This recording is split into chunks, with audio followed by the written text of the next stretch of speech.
Hi, welcome to our channel. ఎట్టకేలకు governor కోటాలో ఇద్దరికి ఎమ్మెల్సీ పదవి ఫైనల్ అయినట్టు కూడా సమాచారం అందుతుంది.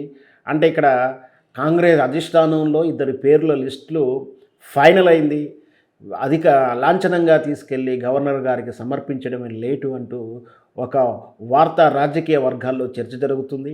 కాంగ్రెస్లో ఉన్నటువంటి ఆంతరంగికమైనటువంటి ముఖ్యులు సమాచారం మేరకు గవర్నర్ కోటాలో ఖాళీగా ఉన్న 2 సీట్లని ఒకటి అందశ్రీ గారికి, ఇంకొకటి కోదండరామ్ గారికి రెఫరెన్స్ ఇస్తున్నట్టు కూడా తెలుస్తుంది. ఎమ్మెల్సీలో మొత్తం కూడా 2 గవర్నర్ కోటాలో ఖాళీగా ఉన్నాయి.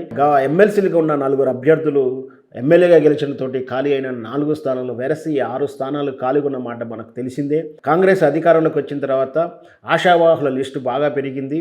దీంతో ఆ 4 కూడా ఎవరికి ఇస్తారు, పైగా గవర్నర్ కోటాలో ఉన్నటువంటి వేకెన్సీ ఈ 2 ఎవరు కేటాయిస్తారనేది చర్చ జరుగుతుంది. అయితే గతంలో గవర్నర్ కోటాలో కేసీఆర్ గారు రికమెండ్ చేసినట్టు దాసోశ్రేవని ఇతరులని గవర్నర్ గారు రిజెక్ట్ చేయడము, పెండింగ్ పెట్టడం విషయం కూడా మనకు తెలిసింది.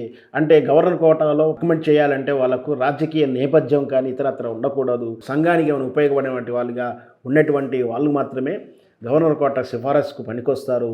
అయితే కోదండరామ్ గారు తెలంగాణ ఉద్యమ నేపథ్యము, కవి అందశ్రీ గారు కూడా ఆ ఉద్యోగ నేపథ్యంతో పాటు కవి గాయకుడు కావడంతో రాష్ట్ర నాయకులు రేవంత్ రెడ్డి అండ్ టీం కూడా ఈ గవర్నర్ కోటాలో కోదండరామ్ గారిని మరియు అందశ్రీ గారిని ఎమ్మెల్సీగా రికమెండ్ చేసేటట్టు అవకాశాలు ఎక్కువ కనిపిస్తున్నాయి.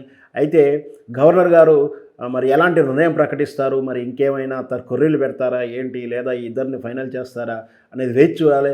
ముందుగా ఈ ఇద్దరి పేర్లు కోదండరామ్ అండ్ అందశ్రీ గారి పేర్లు కన్ఫర్మ్ అయినట్టు కాంగ్రెస్ వర్గీయాలు ముందు తెలియచేయలేదు. ఇంకా అది ముందు తెలియచేసి ఆ తర్వాత గవర్నర్ గారి సిఫారసు చేస్తే ఆమె ఎలాంటి నిర్ణయం ప్రకటిస్తుందో కూడా మనం వేచి చూద్దాం.